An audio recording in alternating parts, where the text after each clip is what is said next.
Thank you.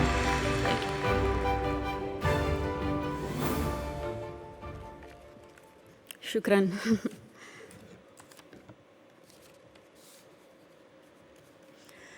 Good morning, Your Highness, Excellencies, friends and colleagues.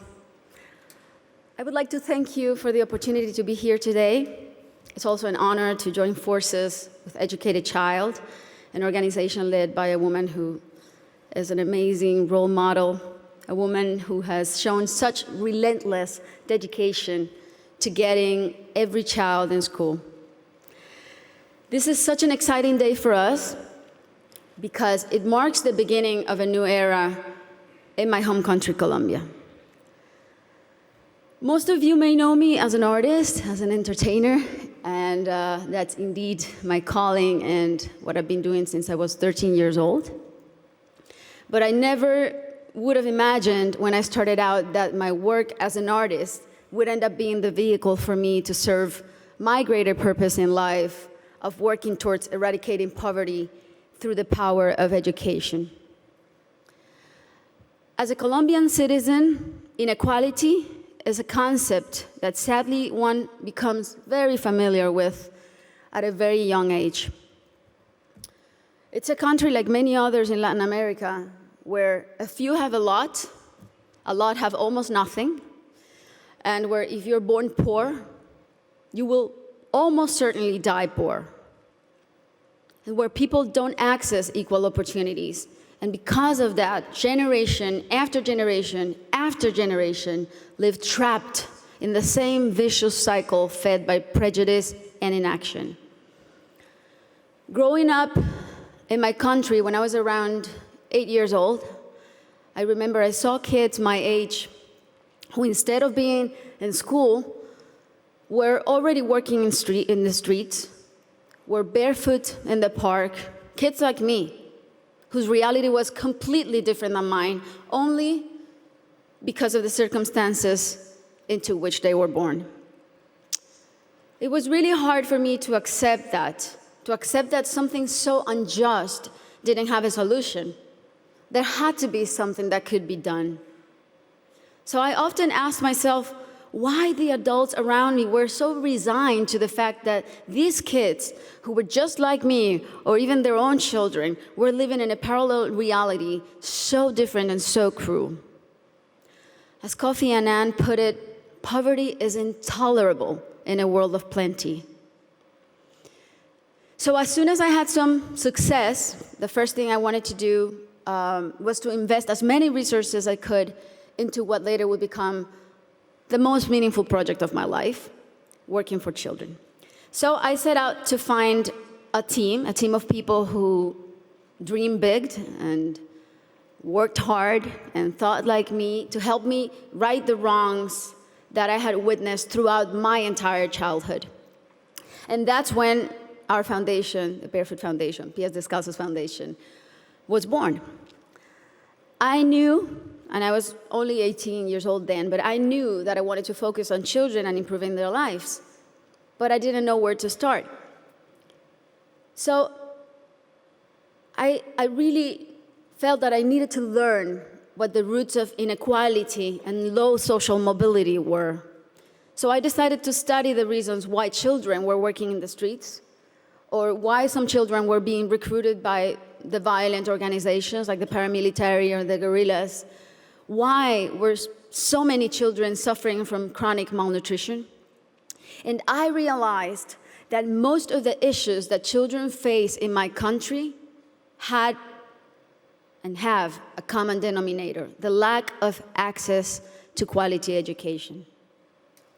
To me, it became crystal clear that education was the surest way to give all of these kids the best fighting chance of improving their circumstances in life, because education is the great equalizer. When I started building schools in Colombia, we chose the most remote areas where there was literally nothing, no infrastructure, no paved roads, no electricity, no potable water. And we decided to build in those places, but not only build schools, but state-of-the-art schools schools with comprehensive models that included ECD programs, school feeding programs, parent and teacher training. And another very important part is we decided to engage the government as a strategic partner and made it nearly impossible for them to say no to doing their part by showing them results through our holistic model that really proved to work.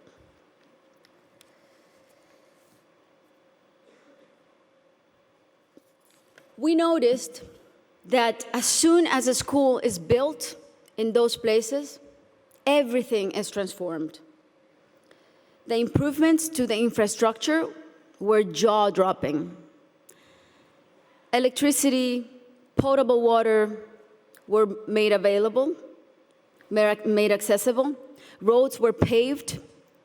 Malnutrition plummeted. But the best part of all is the academic results. The kids really responded academically. And now those kids who could have been recruited by the guerrillas or paramilitaries, or that could have had a completely different outcomes for their lives, they're now on their way to the university and thriving in their communities. Some of them are athletes, some of them are professionals.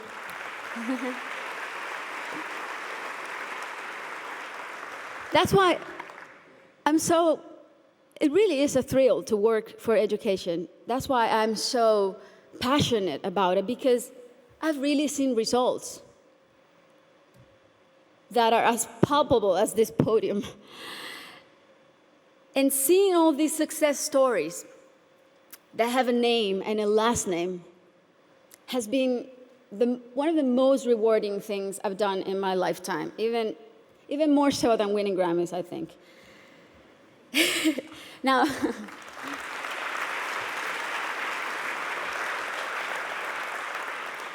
that said, our work is far from being done. Many developing countries are still rife with inequality and internal conflict, and there are a lot of kids who still need to be reached. History is not only the past. History, it's made every day in the present. And what matters now is how we go forward and how we fix what's wrong. And that is the real challenge. This is the goal of the SDGs and what people like Her Highness and myself and so many more of you who are adamant about achieving are here for. Facts don't lie, and numbers show what an incredible return on investment a quality education provides. For instance, if all students in low-income countries left primary school with basic reading skills, 171 million people could be lifted out of poverty. Systemic change often begins from the bottom up rather than the top down. The government must take responsibility, and we should all put as much pressure as we possibly can, but the rest of all, the civil society, should also do their part. What we have discovered, both at Pies Descalzos and Educated Child, is that many times only one single barrier to entry, such as no access to transportation or basic needs like a functioning bathroom, can prevent a kid from attending school or even put them at risk of dropping out.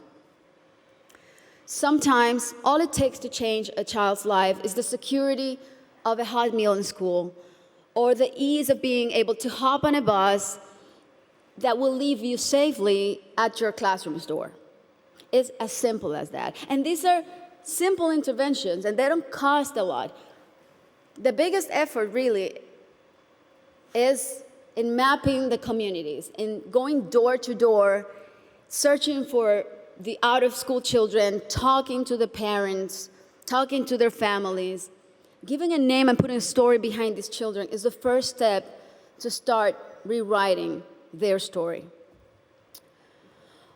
Over the next 3 years, we pledge to get 54,000 kids who are out of school or at risk of dropout into the educational system. Ultimately, more than 295,000 people will benefit from this project, including children, teachers, families, and community members. New schools and classrooms will be built. School kits and uniforms will be distributed. Children will be enrolled in school, feeding and transportation programs. Teachers will be trained in strategies and in how to identify those students who are at risk so they can receive psychosocial support. And we are extremely confident that this partnership is only the beginning and will be the model to replicate throughout my country until not a single child is out of school. This is our responsibility. Thank you. This is our responsibility to our children and our debt to fulfill for the generations to come. Thank you very much.